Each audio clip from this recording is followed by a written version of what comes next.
नमस्कार साथियों, स्वागत है आपका अपने यूट्यूब चैनल दातार क्लासेज में। तो साइंस एंड टेक्नोलॉजी के प्रीवियस ईयर्स के क्वेश्चन की सीरीज का यह है सेकंड पार्ट। चलिए स्टार्ट करते हैं।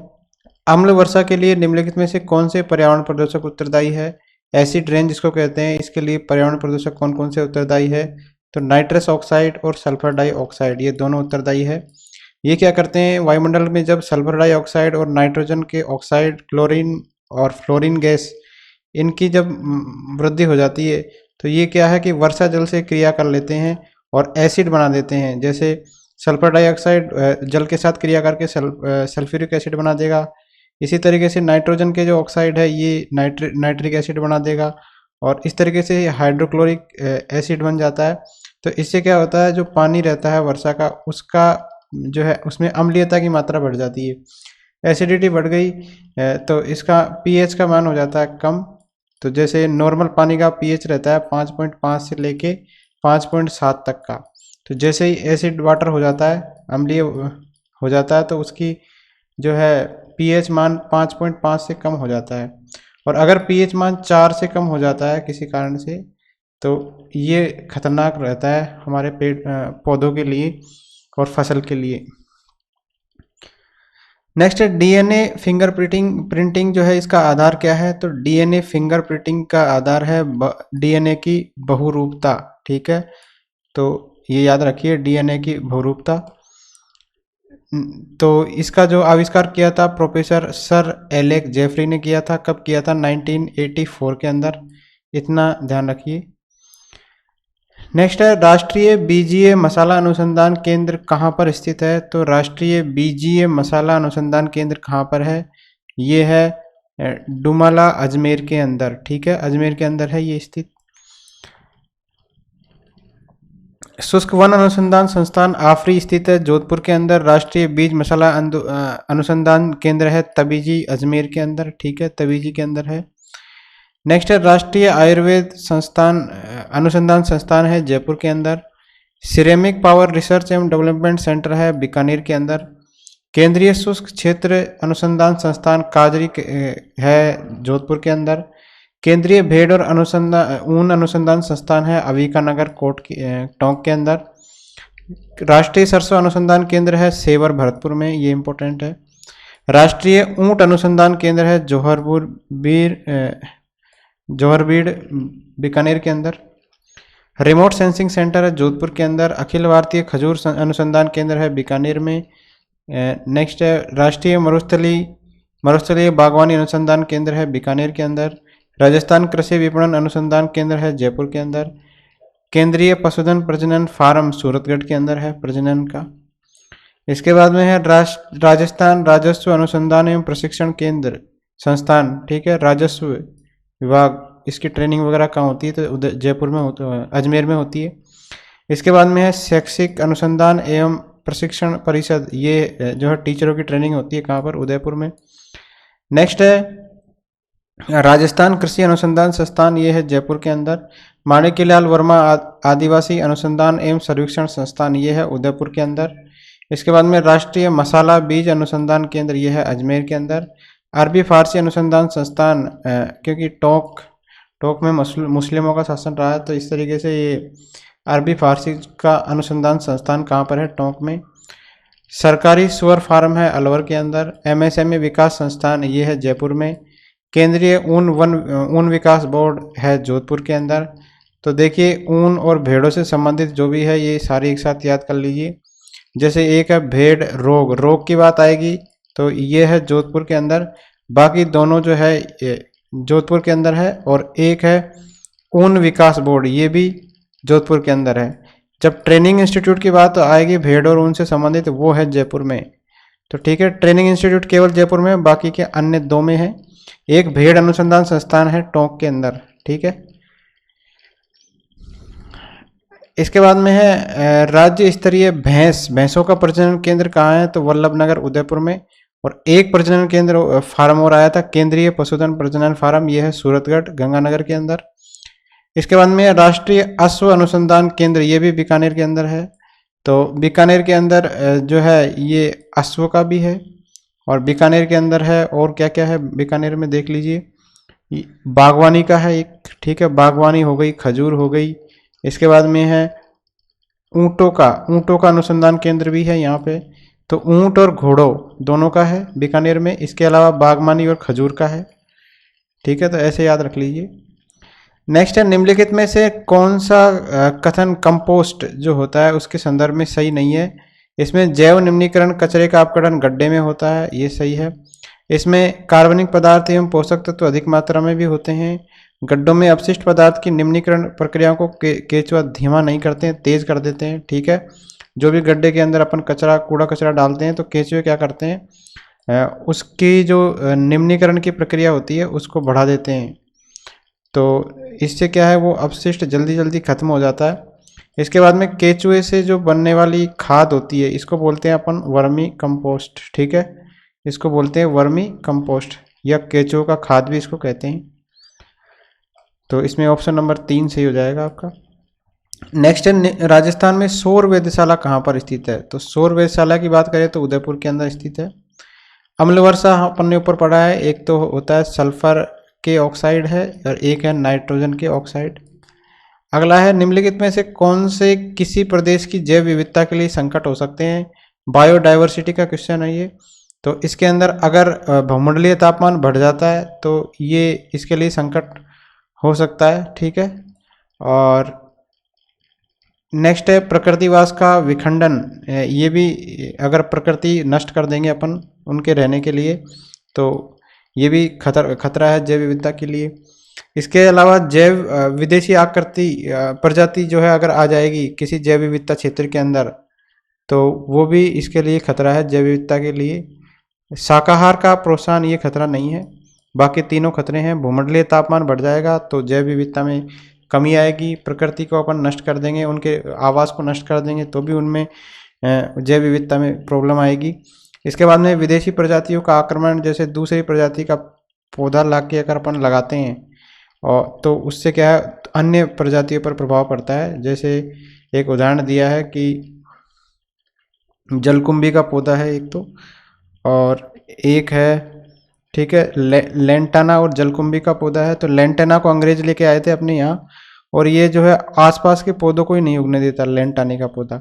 और जलकुंभी आपने देखा होगा, अगर किसी जगह पर ये तालाब में जलकुंभी लगा हुआ है तो प्रकाश को अंदर नहीं जाने देता। तो अंदर के जो पौधे होते हैं, जलीय पौधे होते हैं, उनको प्रॉपर जो है लाइट नहीं मिल पाती, इस कारण वो मरने लग जाते हैं, ठीक है। तो ऑक्सीजन नहीं मिलता है नीचे वाले जीवों को, ठीक है। नेक्स्ट है, बेकिंग सोडा का रासायनिक फॉर्मूला बताना है। तो बेकिंग सोडा का रासायनिक फॉर्मूला होता है NaCO3। देख लेते हैं सारे इंपॉर्टेंट रासायनिक सूत्र। जिप्सम का रासायनिक सूत्र होता है CaSO4 2H2O, ठीक है, CaSO4 2H2O, और इसको अपन बोलते हैं कैल्शियम सल्फेट डाइहाइड्रेट भी बोलते हैं। दूसरा है, धोने का सोडा और बेकिंग सोडा दोनों अलग है, ठीक है, इसमें H आता है, इसमें H नहीं आता, ध्यान रख लीजिए, इस तरीके से डिफरेंस ध्यान रख लीजिए। तो सोडियम कार्बोनेट Na2CO3 है और ये है NaHCO3। अगला है ब्लीचिंग पाउडर। ब्लीचिंग पाउडर का रासायनिक नाम है कैल्शियम हाइपोक्लोराइड और इसका फॉर्मूला है CaClO का होल ट्वाइस, ठीक है, CaClO का होल ट्वाइस ब्लीचिंग पाउडर। सुहागा, जिसको बोरक्स भी बोलते हैं, इसका फॉर्मूला है, सबसे लंबा फॉर्मूला है ये, Na2B4O5OH का होल 4 8H2O। अगला फॉर्मूला है बुझा हुआ चूना। बुझा हुआ चूने का फॉर्मूला क्या है, इसको बोलते हैं कैल्शियम हाइड्रोक्साइड CaOH का होल ट्वाइस। गंधक का है सल्फ्यूरिक अम्ल H2SO4। इसके बाद में है सफ़ेद पोटास, इसका फॉर्मूला है पोटेशियम क्लोराइड CClO3। इसके बाद में नीला होता है, इसको कॉपर सल्फेट बोलते हैं CuSO4। इसके बाद में हाइपो सोडियम थायोसल्फेट का, इसका रासायनिक नाम है सोडियम थायोसल्फेट Na2H2O3, ठीक है। नेक्स्ट है भारी जल, इसको बोलते हैं D2O ड्यूटेरियम ऑक्साइड, और शुष्क बर्फ को बोलते हैं ठोस कार्बन डाइऑक्साइड, इसका फॉर्मूला है CO2। साल्ट केक का फॉर्मूला है, साल्ट केक बोलते हैं सोडियम सल्फेट को Na2SO4। इसके बाद में मार्स गैस मीथेन को बोलते हैं CH4, इसका फॉर्मूला होता है। लाफिंग गैस बोलते हैं नाइट्रस ऑक्साइड को, N2O बोलते हैं। गैलेना लेड सल्फाइड है और इसका फॉर्मूला होता है PbS। चिली साल्ट पीटर का फॉर्मूला होता है NaNO3, ठीक है, सोडियम नाइट्रेट। एसिटिक एसिड का फॉर्मूला होता है CH3COOH। सल्फ्यूरिक एसिड का होता है H2SO4। ऑक्जेलिक अम्ल का होता है C2H2O4। इसके बाद में है हाइड्रोक्लोरिक एसिड, इसका है HCl। टार्टरिक अम्ल का होता है C4H6O6। लैक्टिक का होता है C3H6O3। नाइट्रिक एसिड का होता है HNO3। फार्मिक का होता है CH2O2। इसके बाद में है फास्फोरिक एसिड का होता है H3O4P। इसके बाद में है यूरिक एसिड C5H4N4O3। इसके बाद में है कार्बनिक अम्ल H2CO3। नाइट्रिक अम्ल का होता है HNO2। फास्फोरिक अम्ल का होता है H3PO3। एसीटेट अम्ल का होता है C2H3O2। हाइड्रोब्रोमिक अम्ल का होता है HBr। सिट्रिक अम्ल जो हमारे काम लिया जाता है उसका होता है C6H8O7। क्रोमिक अम्ल का होता है H2CrO4। ब्रोमिक अम्ल का होता है HBrO3। तो आप सारे जो भी केमिकल नेम है ये तो सारे याद रख लीजिए, एक क्वेश्चन बनने की संभावना है इसमें से। अगला है फोटोवोल्टिक सेल किससे संबंधित है, तो सौर ऊर्जा से संबंधित है। फोटोवोल्टिक सेल क्या होता है, इसके अंदर प्रकाश अगर सिलिकॉन की बनी होती है प्लेट, सोलर प्लेट आपने देखी होगी, तो उसमें फोटोवोल्टिक सेल का इफेक्ट होता है। फोटो से इसमें क्या बन जाती है, इलेक्ट्रॉन का संचरण। जब इलेक्ट्रॉन जो है इससे गति करते हैं, जब प्रकाश सिलिकॉन की सतह पर पड़ता है, अर्धचालक पदार्थ की सतह पर पड़ता है, तो उसको अपन एक सर्किट के रूप में बना देते हैं और यहाँ से इस तरीके से क्या है इलेक्ट्रिसिटी जनरेट हो जाती है। तो ये होता है फोटोवोल्टिक सेल और सौर ऊर्जा से संबंधित है ये। नेक्स्ट है नवीनतम एंड्रॉयड, ये जो वर्जन है 6.0, उस टाइम पे 6.0 था, 2016 का क्वेश्चन है। तो नवीनतम वही आया था, तो वो था मार्शमेलो, ठीक है। तो 6 वाला जो था मार्शमेलो था। इसके बाद में आया नोगट 7 वाला, फिर ओरियो 8 वाला, पाई आया, फिर 9.0, फिर इसके बाद में ऑपरेटिंग सिस्टम 10 आया जिसका नाम है क्वीन स्टार्ट, फिर ऑपरेटिंग सिस्टम 11 आया, इसका नाम है रेड वेलवेट, ये इंपॉर्टेंट है। इसके बाद में है आया ऑपरेटिंग सिस्टम 12, इसका नाम है स्नो शंकु, तो ये नाम याद रखिए। और ऑपरेटिंग सिस्टम 13 का नाम है तिरामिसु, तो 13 तो तिरा, ठीक है, इस तरीके से याद रख लीजिए। नेक्स्ट है उच्च गति ग्रामीण ब्रॉडबैंड नेटवर्क से जुड़ने वाला भारत का पहला जिला कौन सा है, तो 2016 का है। तो ये भारत का पहला जिला था केरल का इडुक्की जिला। रक्षा अनुसंधान विकास संगठन DRDO ने लुकोस्किन नामक एक औषधि विकसित की है। इसका इस्तेमाल किसके उपचार में किया जाता है, तो लुकोस्किन बनाई थी इन्होंने ल्यूकोडर्मा के लिए, जो सफ़ेद दाग बोलते हैं अपन, उसके लिए बनाई थी DRDO ने। नेक्स्ट है इधर दे रखे हैं आपके प्रक्षेपण यान और इधर दे रखे हैं सैटेलाइट। तो इन सैटेलाइट को किस प्रक्षेपण यान से भेजा गया, तो आपको मैच करना है। SLV से किसको भेजा गया था, SLV-3 से रोहिणी को भेजा गया था, ठीक है। इसके बाद में ASLV से भेजा गया था SROSC को। फिर आया PSLV से हमने भेजा है किसको, इससे भेजा है चंद्रयान फर्स्ट को। और GSLV से किसको भेजा है, GSLV से भेजा है एडुसेट को, ठीक है। तो ये इसका मैच था। नेक्स्ट, निम्नलिखित में से कौन सी एक भारतीय नौसेना की नाभिकीय ऊर्जा के द्वारा संचालित पनडुब्बी है, नाभिकीय ऊर्जा के द्वारा ये संचालित पनडुब्बी है, इसका नाम है INS चक्र और ये है परमाणु ऊर्जा से चलने वाली पनडुब्बी, ठीक है। INS साल्की ये भारत की पहली स्वदेश निर्मित पनडुब्बी थी, INS साल्की। नेक्स्ट है निम्नलिखित में से भारतीय वायुसेना का कौन सा विमान हवा से हवा में पुनः ईंधन भरने का कार्य करता है, तो हवा से हवा में अगर ईंधन भरना है तो कौन सा विमान है जो कार्य करता है, तो ये करता है इंचुइन IL-78, ठीक है, इल्यूसिन IL-78। ये हवा से हवा में ईंधन भरने वाला टैंकर है, विमान है, 4 इंजन वाला टैंकर है और इसका इस्तेमाल मुख्य रूप से उड़ान के दौरान ईंधन भरने के लिए किया जाता है। IL-76 एक मध्यम दूरी का सैन्य परिवहन विमान है।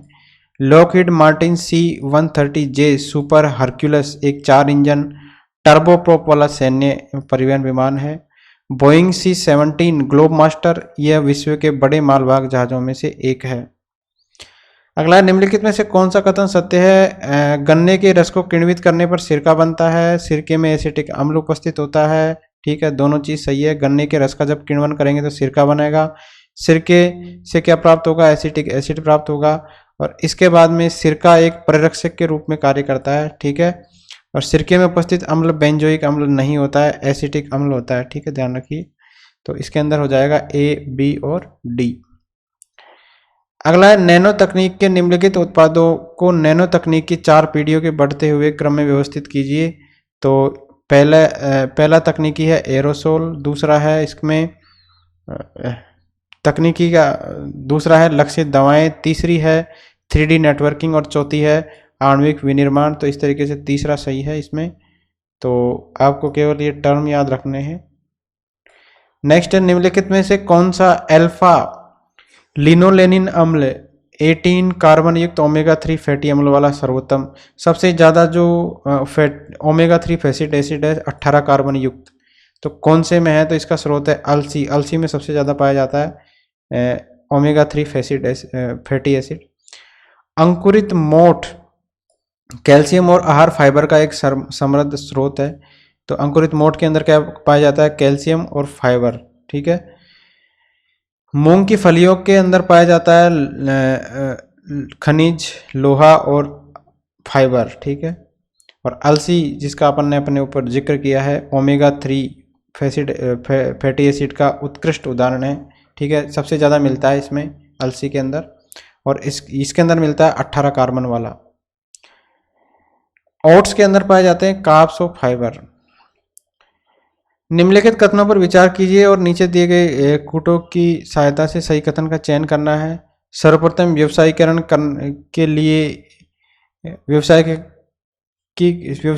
किए जाने वाला आनुवंशिक रूप से अभियांत्रिकृत फसल उत्पाद फ्लेवर सेवर टमाटर थी। फ्लेवर सेवर के पके हुए फल अधिक अवधि के लिए दृढ़ रहते हैं और पौधे पर पकने के बाद बाजार में स्थानांतरित किए जा सकते हैं। फ्लेवर सेवर के पके हुए फलों में रंग होता है, किंतु पौधों पर पके फलों जैसे पूर्ण सुरुचिक सरणी का अभाव रहता है। तो इसके अंदर 1 और 2 केवल सही है। फ्लेवर सेवर की बात करें तो एक आनुवंशिक रूप से संशोधित टमाटर है। ये टमाटर है फ्लेवर सेवर।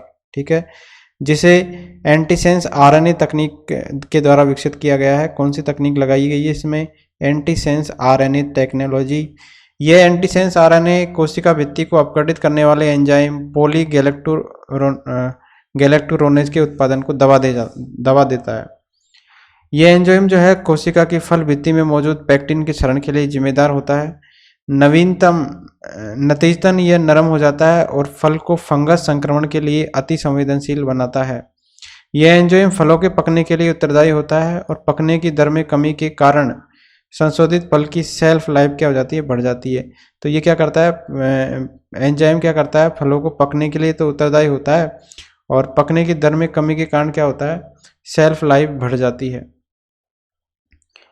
तो इस किस्म के टमाटर सामान्य टमाटरों की अपेक्षा अधिक समय तक जो है सुस्वादिष्ट अवस्था के अंदर रह सकते हैं। तो इसके अंदर पैक्टिन जो होता है, जो कि पकने के लिए जिम्मेदार होता है ना, इसको कमज़ोर कर देता है ये। ठीक है, इस कारण से इसकी बढ़ जाती है, एज बढ़ जाती है। नेक्स्ट है, हरे फलों को कृत्रिम रूप से पकाने के लिए कैल्शियम कार्बाइड का प्रयोग किया जाता है, क्योंकि यह क्या उत्पन्न करता है? कैल्शियम कार्बाइड उत्पन्न करता है हरे फलों को पकाने के लिए एसिटिलीन। ठीक है, ध्यान रखिए, एसिटिलीन का प्रयोग किया जाता है।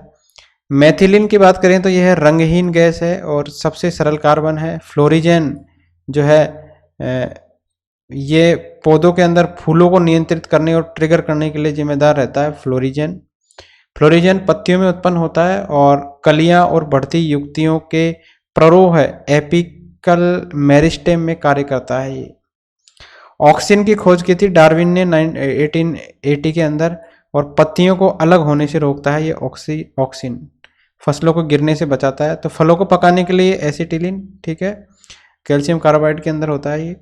और इसके बाद में मेथिलीन रंगहीन गैस है। फ्लोरिजेन फलों में, पौधों में जो फूल है उसको नियंत्रित करने के लिए है। और ऑक्सिन क्या करता है? पत्तियों को अलग होने से बचाता है। इसकी खोज की थी डार्विन ने 1880 में। अगला है carbon dioxide, nitrous oxide, chlorofluorocarbon, methane और गैसों का ग्लोबल वार्मिंग के लिए आपेक्षिक योगदान बताना है। ग्लोबल वार्मिंग यानी तापमान के स्तर में वृद्धि, तो सबसे ज़्यादा जो करती है ये करती है CO2। CO2 इसके लिए जिम्मेदार है। इसके बाद में CH4, फिर है N2O, फिर है CFC। तो ये जो है ग्लोबल वार्मिंग के प्रति सबसे ज़्यादा योगदान किसका है? कार्बन डाइऑक्साइड का, फिर मीथेन का, इसके बाद में नाइट्रस ऑक्साइड का, फिर है क्लोरोफ्लोरोकार्बन का। नेक्स्ट है, एक वयस्क दैहिक कोशिका से क्लोन की गई पहली स्तनपायी डॉली भेड़ के बारे में कौन सा कथन सही नहीं है? तो इसके अंदर ये पहला ऑप्शन सही नहीं है, बाकी के सही है। मृत्यु 2003 में हुई थी, लेकिन डॉली को जो है पैदा किया गया था 1996 के अंदर, ठीक है। तो इनको जो है 5 जुलाई 1996 को अपनी जो स्कॉटिश ब्लैक फेस सैरोगेट माँ से ये पैदा हुई थी, और 2003 में इनकी मृत्यु हो गई थी। स्कॉटलैंड में पैदा हुई थी, ठीक है। फेफड़ों की बीमारियों के कारण डॉली का निधन हुआ है। तो ये सारे सही है, बाकी पहला गलत है इसमें। अगला है, पशुओं विशेषतः दुधारू गौ के अनुपूरक भोजन के रूप में प्रयुक्त जैव उर्वरक कौन सा है? तो जो दूध देने वाले जो है गाय है, उसके लिए कौन सा अनुपूरक भोजन है? ठीक है, तो ये भोजन है अजोला। अजोला क्या करता है? इसको मच्छर फर्म के नाम से भी जानते हैं। इसका उपयोग किया जाता है पशु चारा, मानव भोजन, दवा और जल शोधक के रूप में। इसका उपयोग जैव उर्वरक के रूप में भी किया जाता है। मिट्टी की उर्वरकता में सुधार करता है अजोला, और फसल को जो है की पैदावार भी बढ़ाता है अजोला। अजोला का उपयोग पशुओं के पूरक आहार के रूप में किया जाता है। तो ये क्या करता है? एक तरीके से आप पशु के अंदर जो है दूध की मात्रा को बढ़ाने का भी कार्य करता है। नेक्स्ट है, केंद्रीय शुष्क बागवानी संस्थान कहाँ स्थित है? तो ये है बीकानेर के अंदर। निम्नलिखित में से किस बीमारी के लिए ट्राइवेलेंट के स्थान पर बाइवेलेंट ORV देने का निर्णय भारत सरकार ने किया है? तो 3 पोलियो के अंदर किया है ये, ट्राइवेलेंट के स्थान पर बाइवेलेंट, TOPV के स्थान पर BOPV। तो ये पोलियो से जुड़ा हुआ है। पोलियो को बोलते हैं पोलियो माइलाइटिस भी बोलते हैं, जिसमें क्या हो जाता है, आपके रीढ़ की हड्डी जो है पोलियोग्रस्त हो जाती है, ठीक है। तो उसको बोलते हैं पक्षाघात। नेक्स्ट है, विज्ञान और प्रौद्योगिकी को राज्य में लोकप्रिय बनाने के लिए सरकार ने राजस्थान में विज्ञान पार्क स्थापित किए हैं। तो कहाँ कहाँ? 3 जगह किए हैं, जयपुर, नवलगढ़ और झालरापाटन, झालावाड़ के अंदर। तो एक आपको याद होगा नेशनल रिमोट सेंसिंग सेंटर, ये है हैदराबाद, तेलंगाना के अंदर। साउथ से याद रखिए, साउथ में इंग्लिश लैंग्वेज बोली जाती है, तो इंग्लिश नेम है साउथ का। और भारतीय सुदूर संवेदन संस्थान है देहरादून, उत्तराखंड के अंदर। FM प्रसारण सेवा में प्रयुक्त होने वाली आवृत्ति बैंड क्या होती है? तो ये आपको याद ही रहना चाहिए, 88 से 108 मेगाहर्ट्ज। FM चैनल आपने सुना होगा, तो जिसमें जो आवृत्ति रेंज होती है वो 88 से लेके 108 मेगाहर्ट्ज के बीच में ही होती है। AM प्रसारण के लिए जो काम आती है वो आती है 540 से 1600 किलो हर्ट्ज, ठीक है। FM प्रसारण के लिए आती है 88 से 108 मेगाहर्ट्ज। टेलीविजन के लिए आती है 54 से 72 मेगाहर्ट्ज, या 76 से 88 मेगाहर्ट्ज भी काम लेते हैं, या 174 से 216 मेगाहर्ट्ज भी काम लेते हैं। तो डिफरेंट रेंज है इसके अंदर।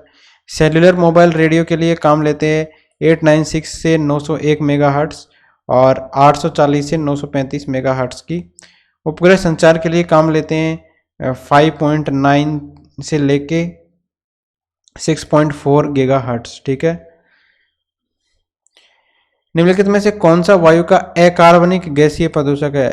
अकार्बनिक गैसीय प्रदूषक है हाइड्रोजन सल्फाइड, ठीक है। कार्बन डाइऑक्साइड हो गया, कार्बन मोनोऑक्साइड हो गया, सल्फर डाइऑक्साइड हो गया, नाइट्रस ऑक्साइड हो गया, नाइट्रोजन डाइऑक्साइड हो गया, हाइड्रोजन सल्फाइड हो गया। ये ऐसे जो प्रदूषक है इनको सामूहिक रूप से क्या कहा जाता है? अकार्बनिक गैसीय प्रदूषक कहा जाता है इनको।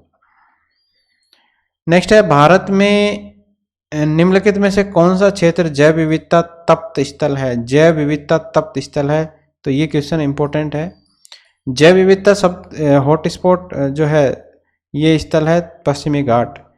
अब भारत में बात करें तो भारत में विश्व के अंदर 26 जैव विविधता वाले हॉटस्पॉट है, जिसमें से 4 भारत में है। कौन कौन से हैं ये याद रखिए, पूर्वी हिमालय है, पश्चिमी घाट है, इंडो वर्मा क्षेत्र है और सुंडालैंड है, ये 4 है। ठीक है, भारत के अंदर। जैव विविधता हॉटस्पॉट शब्द का प्रयोग सबसे पहले किसने किया है? नॉर्मन मायर्स ने 1988 में इसका प्रयोग किया है। ठीक है, और इसके दो मानदंड होने चाहिए इसके अनुसार हॉटस्पॉट होने के लिए। इस क्षेत्र में विशिष्ट पौधों की कम से कम 1500 यानी विश्व की कुल प्रजातियों का 0.5% प्रजातियां होनी चाहिए, तभी वो हॉटस्पॉट कहलाएगा। उस क्षेत्र के अंदर मूल निवास का 70% हिस्सा जो है उजड़ चुका होना चाहिए। तो ये दोनों जब हो जाएंगे कंडीशन, तो उस स्थान को बोलेंगे जैव विविधता वाला हॉटस्पॉट। ठीक है, इसका ये शब्द का प्रयोग किया था सबसे पहले नॉर्मन मायर्स ने 1988 के अंदर। तो ये जो हॉटस्पॉट है भारत के अंदर 4 ही है। कौन कौन से हैं? पूर्वी हिमालय, पश्चिमी घाट, इंडो बर्मा क्षेत्र और सुंडा लैंड। तो इसके अंदर जो तप्त स्थल है, जैव विविधता तप्त स्थल, वो कौन सा है? राजस्थान, भारत का ये है पश्चिमी घाट, बाकी के ऑप्शन में नहीं है। नेक्स्ट है पुनर्योजन डीएनए तकनीक के चरण दिए गए हैं नीचे, तो आपको क्या बताना है? इसमें चरणों का सही अनुक्रम बताना है। तो इसके अंदर है पहले नंबर पे, दूसरा ऑप्शन सही हो जाएगा। इसमें पहले नंबर पे आएगा आनुवांशिक पदार्थ की पहचान। तो आप ये याद रख लीजिए एक तरीके से प्रमुख चरण सारे। वांछित जीन की पहचान और पृथक्करण होता है। इसके बाद में क्लोनिंग वाहक का चयन किया जाता है। इसके बाद में वांछित जीन का क्लोनिंग वाहक में निवेश किया जाता है। फिर पुनर्योजन डीएनए का परपोषी कोशिका में गुणन किया जाता है। क्लोन की गई जीन की पहचान और अन्य जीवों में स्थानांतरण किया जाता है। इसके बाद में वांछित जीन की अभिव्यक्ति की जाती है। ठीक है, तो ये इसके चरण रहते हैं पुनर्योजन डीएनए प्रौद्योगिकी के। तो ये आपको स्टेप याद होने चाहिए, इनको लिख लीजिए एक बार। नेक्स्ट है निम्नलिखित में से कौन सा जोड़ा सही है? तो पहला है लाइगेसेस आणविक कैंची, लाइगेसेस आणविक सीवनकार, रेस्ट्रिक्शन एंडोन्यूक्लियेज आणविक सीवनकार, डीएनए पॉलीमरेज आणविक कैंची। तो इसके अंदर दूसरा वाला इसके अंदर सही है, आणविक सीवनकार। जीन अभियांत्रिकी में उपयोग किए जाने वाले एंजाइम कौन कौन से हैं? देखिए इंपॉर्टेंट है ये सारे एंजाइम्स। पहला एंजाइम है रेस्ट्रिक्शन एंडोन्यूक्लियेज, रेस्ट्रिक्शन एंडोन्यूक्लियेज। तो वर्नर आर्बर और हैमिल्टन ओ स्मिथ ने 1970 के अंदर ये वाला एंजाइम जो है रेस्ट्रिक्शन एंडोन्यूक्लियेज एंजाइम, इसकी खोज की थी। ये एंजाइम आणविक कैंचियों की तरह होते हैं जो डीएनए अणु को एक निश्चित स्थल पर काटते हैं। प्राकृतिक रूप से ये एंजाइम ई कोलाई में पाए जाते हैं। इसके बाद में बेसिलस के अंदर पाए जाते हैं, स्ट्रेटोकोकस के अंदर पाए जाते हैं, थर्मे एक्वेटिस में पाए जाते हैं। तो ये याद कर लीजिए आप कौन किस किस में पाया जाता है। Restriction endonuclease, E coli, bacillus, streptococcus, thermus aquaticus. दूसरा एंजाइम है डीएनए लाइगेस एंजाइम। डीएनए खंडों में चिपचिपे सिरों को जोड़ने का ये कार्य करता है। तो ये तो एक निश्चित स्थान पर काटते हैं आणविक कैंची की तरह। लाइगेस क्या करता है? लाइगेस करता है चिपचिपे सिरों को जोड़ने का कार्य, और यह एंजाइम वाहक डीएनए से वांछित डीएनए खंड को जोड़ने के काम आता है, लाइगेन। नेक्स्ट है आरएनए पर निर्भर डीएनए पॉलीमरेज एंजाइम है। आरएनए पर निर्भर है ये डीएनए का एंजाइम, पॉलीमरेज एंजाइम है ये। इसका कार्य आरएनए टेम्पलेट पर डीएनए सूत्र के न्यूक्लियोटाइड का बहुलीकरण करना है। नेक्स्ट एंजाइम है डीएनए पर निर्भर डीएनए पॉलीमरेज एंजाइम। डीएनए पर निर्भर रहता है ये, तो ये डीएनए पॉलीमरेज जो है एंजाइम है, डीएनए टेम्पलेट पर अनुपूरक डीएनए सूत्र के न्यूक्लियोटाइड का बहुलीकरण करता है ये। नेक्स्ट है लाइगेजेज। लाइगेजेज इस एंजाइम का कार्य होता है टेम्पलेट पर डीएनए खंडों के सिरों को जोड़ने का। ठीक है, ऊपर भी पढ़ा था अपने लाइगेज, ये है लाइगेजेज। ये क्या करता है? टेम्पलेट पर डीएनए खंडों के सिरों को जोड़ने का काम करता है। नेक्स्ट है लाइजोजाइम्स। लाइजोजाइम्स ये एंजाइम क्या है? जीवाणु की कोशिका भित्ति को गला देते हैं ताकि जीवाणु के डीएनए को विलगित यानी आइसोलेट किया जा सके। तो ये कोशिका भित्ति को गलाने का काम पूर्ण करते हैं लाइजोजाइम्स। नेक्स्ट है क्षारीय फास्फेटेजेस। फास्फेटेजेज ये वृत्ताकार डीएनए के 5 सिरे पर फास्फेट को काट देता है और डीएनए को रेखाकार करने में सहायक होता है ताकि विजातीय डीएनए का इसमें निवेशन कराया जा सके। ठीक है, तो ये क्या करता है? 5 सिरे पर फास्फेट को काट देता है ताकि इंसर्शन किया जा सके, निवेशन करवाया जा सके। तो ये सारे याद रखिए, इंपॉर्टेंट है सारे के सारे। नेक्स्ट है एस्पिरिन के संबंध में कौन सा कथन सत्य नहीं है? तो यह दर्द की राहत में प्रभावी है, सही है। इसके बाद में ये खून में थक्का नहीं जमने देता और यह न्यूरोलॉजी तंत्रीय रूप से सक्रिय दवा, ये तीनों सही है। और गलत कौन सा है, सत्य नहीं है, पहला सही नहीं है। एस्पिरिन मादक दर्दनाशक दवाओं के अंतर्गत आता है, तो ये नहीं आता है। एस्पिरिन का केमिकल नेम क्या है, रासायनिक रूप से इसको बोलते हैं एसिटाइल सैलिसिलिक एसिड, और इसका फॉर्मूला होता है C9H8O4, ठीक है, C9H8O4। इसके बाद में एस्पिरिन जो है एक एस्टर का एस्टर है, ये मादक पदार्थ नहीं है। एल्कोहल, एस्टर और एसिड का संयोजन है। इसके अंदर क्या क्या है, एल्कोहल है, एस्टर है और एसिड है। ये सैलिसिलेट दवाओं के समूह के अंतर्गत आता है और एक ये दुर्लभ अम्ल है। कौन सा, ये एक दुर्बल अम्ल है एस्पिरिन। दवाओं के समूह, ये दवाओं के समूह में शामिल है। यह सैलिसिलिक एसिड की एसिटिलिक एंड्रीहाइड से सल्फ्यूरिक एसिड की उपस्थिति में अभिक्रिया जब करवाई जाती है तो एस्पिरिन और एसिटिक एसिड बनता है। एस्पिरिन के उपयोग से दिल के दौरे, स्ट्रोक और सीने के दर्द का इलाज किया जा सकता है।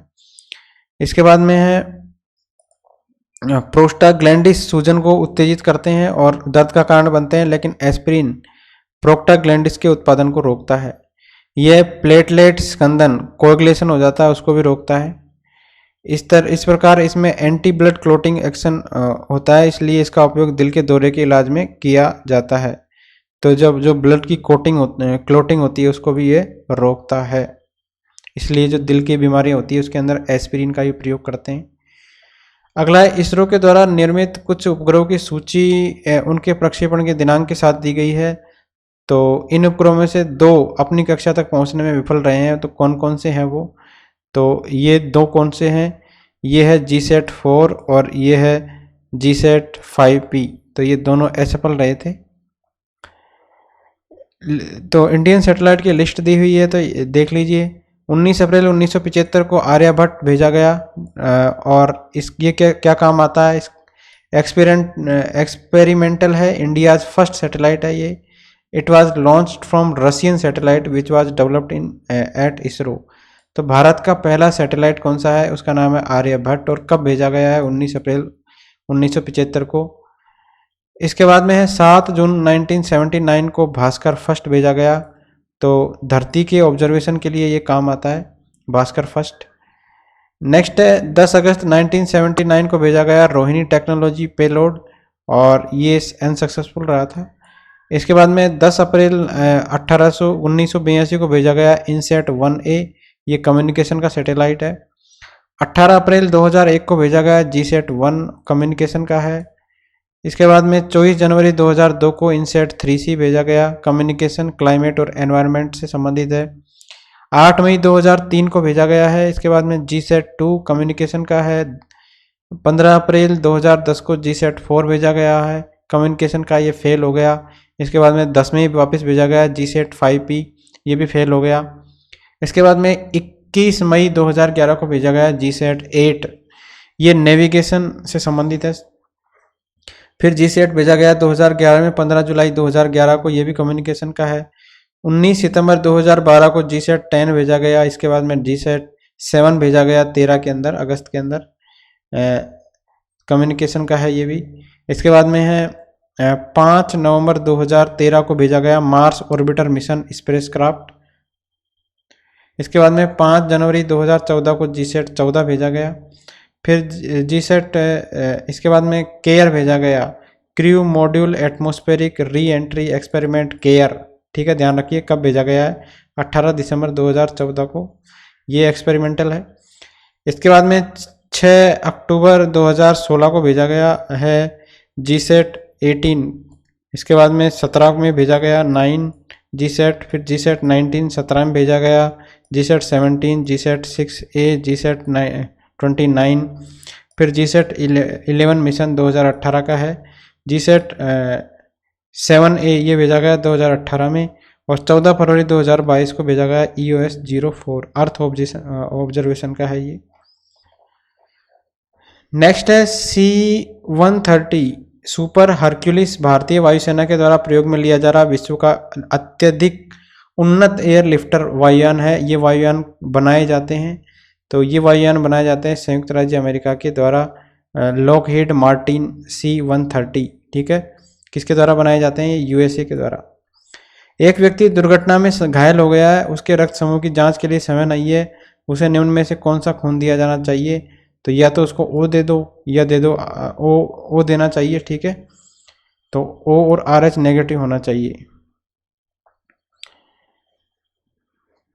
नेक्स्ट है निम्नलिखित रोगों में से एक जो पानी के प्रदूषण की वजह से नहीं होता है। तो कौन सा रोग नहीं होता है? हेपेटाइटिस बी नहीं होता, बाकी सारे पानी में जो प्रदूषण हो जाता है उसके कारण होते हैं। पीलिया भी इसकी वजह से होता है, टाइफाइड भी होता है और हैजा भी होता है पानी में प्रदूषण की वजह से। हैजा जिसको बोलते हैं कोलेरा, ये जीवाणु जनित रोग है, विब्रियो कोलेरी नामक जीवाणु के द्वारा ये उत्पन्न होता है। और ये रोग का प्रसार किसके द्वारा होता है? जल के द्वारा। ध्यान रखिए, हैजा किसके कारण होता है? जीवाणु के कारण, और विब्रियो कोलेरी इसका जीवाणु है। पोलियो या बाल पक्षाघात एक विषाणु जनित रोग है। ये रोग सामान्यतः बच्चों के अंदर पाया जाता है, जिसके फलस्वरूप जो है बच्चे अपंग हो जाते हैं। ये रोग जल और खाद्य सामग्री के माध्यम से प्रसारित होता है, ठीक है, पोलियो। इसके बाद में है हेपेटाइटिस या यकृत शोथ जिसको बोलते हैं। यकृत शोथ या हेपेटाइटिस विषाणु जनित है। यकृत शोथ ए, इसे सामान्यतः पीलिया कहते हैं। इसमें यकृत जो है क्षतिग्रस्त हो जाता है हेपेटाइटिस में, जिसको पीलिया भी कहते हैं। इस रोग का कारण जो है यकृत शोथ ए विषाणु होता है, और इसका संक्रमण दूषित भोजन और जल के द्वारा होता है। ये भी यकृत शोथ बी विषाणु निम्नलिखित माध्यमों के द्वारा फैलता है। ये फैलता है संक्रमित रक्त आदान के द्वारा, संक्रमित औजार और सुई के प्रयोग के द्वारा, संक्रमित गर्भवती महिलाओं से नवजात शिशु में हो जाता है, संक्रमित साथी से यौन संपर्क के द्वारा हो जाता है। टाइफाइड जो है इसको मोतीजरा कहते हैं, आंत्रज्वर कहते हैं। यह सैल्मोनेला एंट्रिका सेरोवर टाइफी, ठीक है, इसको बोलते हैं सैल्मोनेला टाइफी के रूप में भी इसको जाना जाता है। इसके कारण हो जाता है टाइफाइड, और ये जीवाणु के कारण होता है, ध्यान रखिए। दूषित जल और भोजन के कारण से के माध्यम से ये फैलता है। सुनहरी या गोल्डन चावल क्या है? गोल्डन चावल है एक ट्रांसजेनिक चावल की किस्म जिसमें कैरोटीन के लिए जीन उपलब्ध है, ठीक है। तो कौन कौन से इंपॉर्टेंट है? एक जीएम या ट्रांसजेनिक फसल ऐसी फसल होती है जिसमें आधुनिक जैव प्रौद्योगिकी के उपयोग के माध्यम से बाहरी जीन को प्रविष्ट करवाया जाता है। कोई भी बाहरी जीन है उसके अंदर, फसल के अंदर उसको प्रविष्ट करवाया जाता है, जो कि फसल में उपस्थित नहीं होता है उसको भी प्रविष्ट करवा दिया जाता है। बैसिलस थुरिनजेनेसिस एक जीवाणु है जो मृदा के अंदर पाया जाता है। इसमें बीटी जीन पाया जाता है जो कीटनाशी प्रोटीन का संकेतन करता है। बीटी फसलें क्या होती है? ऐसी फसलें होती है जो बैसिलस थुरिनजेनिस नामक जीवाणु के समान ही विषाक्त पदार्थ उत्पन्न करती है, ताकि फसल का कीटों से बचाव किया जा सके। तो बीटी फसलों के अंदर क्या है? कीड़ों से बचाने के लिए ये होती है। तो ये एक जीवाणु होता है जिसको जो मिट्टी में पाया जाता है, इसको मिक्स कर देते हैं।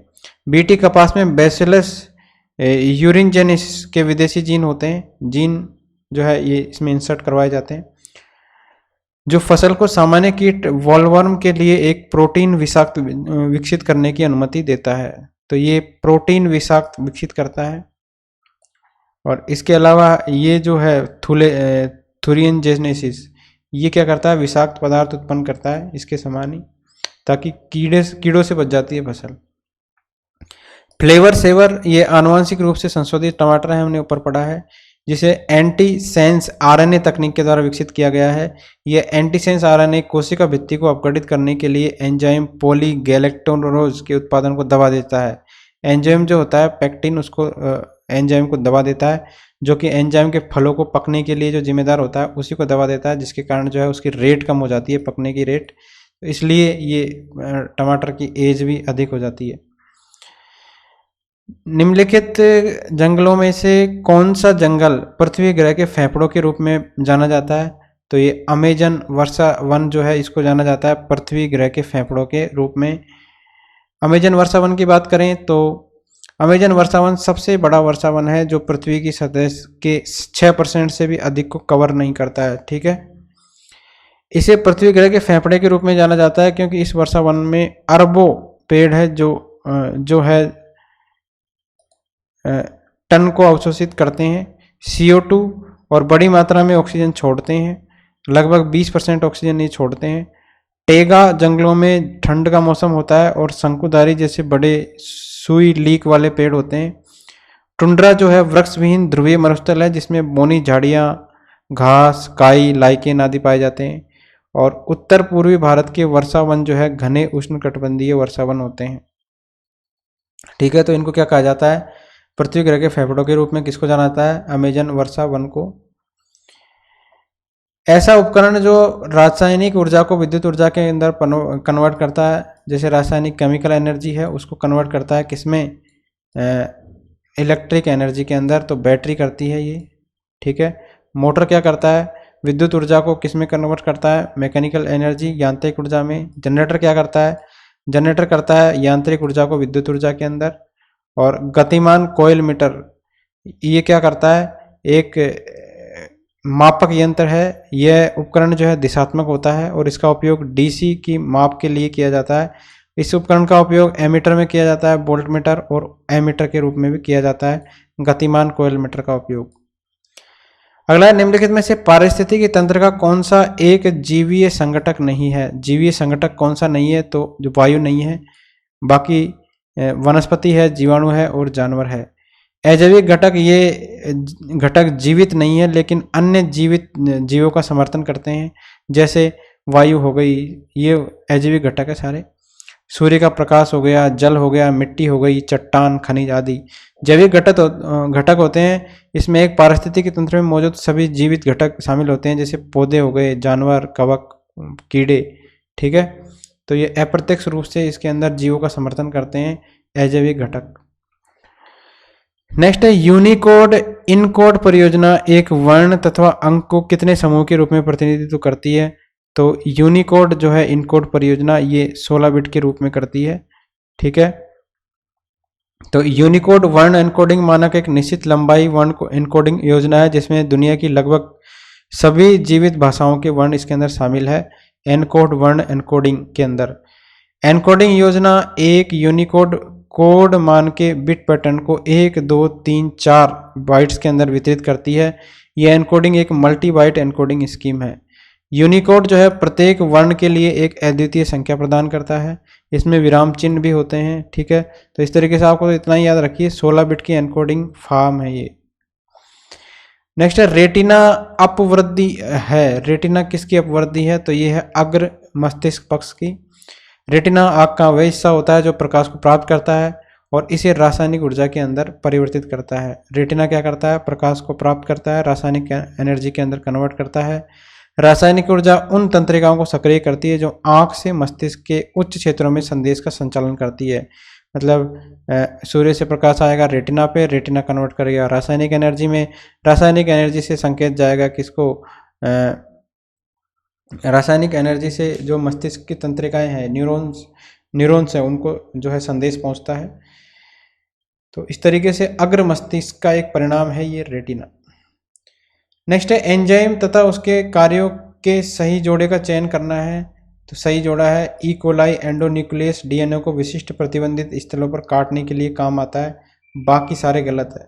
ठीक है, अपन ने ऊपर पढ़ रखा है इसको, तो वापस रिपीट करने की जरूरत नहीं है इसको। नेक्स्ट है मानव पोषण के लिए टमाटर बहुल स्रोत है। तो मानव पोषण के लिए टमाटर के अंदर सबसे ज़्यादा पाया जाता है ऑक्जेलिक एसिड। ठीक है, ऑक्जेलिक अम्ल पाया जाता है, मैथोनिक एसिड पाया जाता है, जो चुभने वाली चींटियां हैं, बिच्छू है, पाइन सुइयां है और पसीना है, इसके अंदर कौन सा है? मैथोनिक एसिड। ऑक्जेलिक एसिड है पत्तेदार साग, सब्जियां, फल, कोको, मेवे, बीज टमाटर के अंदर। टार्टरिक अम्ल है इमली और खजूर अंगूर के अंदर। एस्कोर्बिक अम्ल है संतरे, बसेल्स, स्प्राउट्स, फूलगोभी, ब्रोकली के अंदर। एसिटिक अम्ल है सिरका और मसालेदार सब्जियों के अंदर। नेक्स्ट है कीवी। क्या है? कीवी है एक उड़ान ऐसा अक्षम पक्षी जो केवल न्यूजीलैंड के अंदर पाया जाता है, कीवी।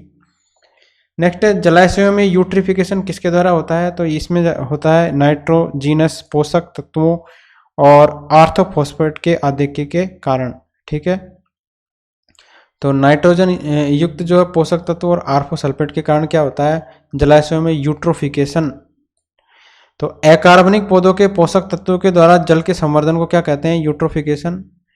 यह घटना कृत्रिम और प्राकृतिक दोनों तरह के विभिन्न स्रोतों के कारण होती है। यूट्रोफिकेशन का जो जल है, जल निकायों का प्रासंगिक प्रभाव पड़ता है। मुख्य है शैवाल का प्रस्फुटन, अत्यधिक जलीय मैक्रोफाइट वृद्धि और ऑक्सीजन की कमी। जब शैवाल प्रस्फुटन घने होते हैं तो वे दिखाई देने वाले हरे या पीले भूरे रंग के आवरण बनाते हैं जो पानी की सतह पर तैरते हुए रहते हैं। तो यूट्रोफिकेशन हो जाता है। यूट्रोफिकेशन किसके कारण होता है, नाइट्रोजिनस पोषक तत्व और ऑर्थोफॉस्फेट के कारण। तो आपने देखा होगा पानी के ऊपर हरे कलर की लेयर चढ़ जाती है या भूरे कलर की लेयर पड़ जाती है। यह जो है प्रकाश, सूर्य का प्रकाश जब आता है तो उसको अवरुद्ध करता है, जिसकी पानी में जीवों को आवश्यकता होती है इस प्रकाश की।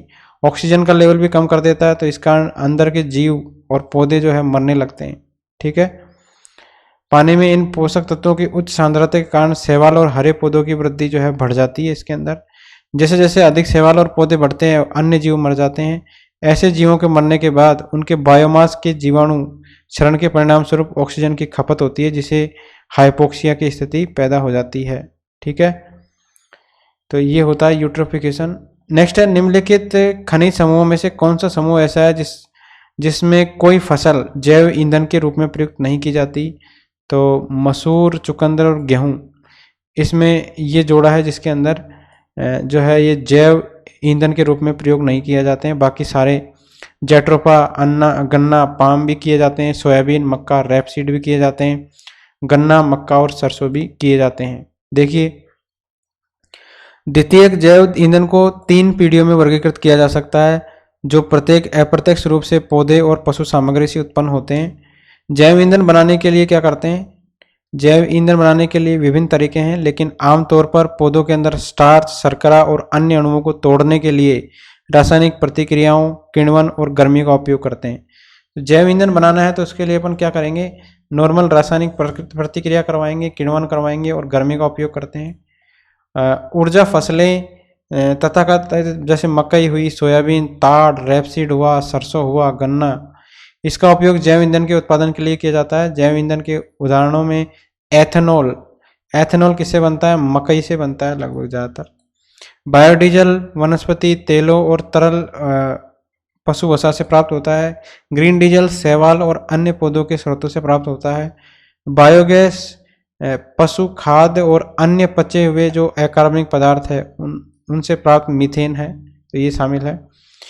जैव ईंधन ठोस, तरल और गैसीय तीनों तरह के हो सकते हैं। जैव ईंधन वे बाद के 2 रूपों में सबसे अधिक उपयोगी होते हैं, क्योंकि इसमें परिवहन, वितरण और सफाई से जलाना आसान हो जाता है। तो जैव ईंधन के रूप में ये जो ऊपर दिए गए हैं ये सारे प्रयोग में लिए जाते हैं। मरुस्थल में फ्रिएटोफाइट्स मिलते हैं, यानी ऐसे पादप जिनमें क्या होता है, जिनमें होता है लंबी यानी 10 से 20 फीट की मूसला जड़ होती है, उनको बोलते हैं फ्रिएटोफाइट्स। क्या बोलते हैं, फ्रिएटोफाइट्स। तो मरुस्थलीय पौधों जिनके अंदर 20 से 30 फीट की जो जड़ें होती है उसको बोलते हैं फाइटोफाइट्स। ये लंबी गहरी जड़ें उगाता है जो जल तालिका तक पहुंचने के अंदर सक्षम होती है। इसकी गहराई जो है भूविज्ञान और आसपास के जल स्रोतों पर निर्भर करती है। तो मरुस्थलीय पौधे होते हैं ये, और सबसे गहरी इनकी जो है जड़ें होती है, तो इनको बोलते हैं अपन फ्रिएटोफाइट्स। तो ये थे प्रीवियस ईयर्स के क्वेश्चन साइंस एंड टेक्नोलॉजी के। Thank you friends.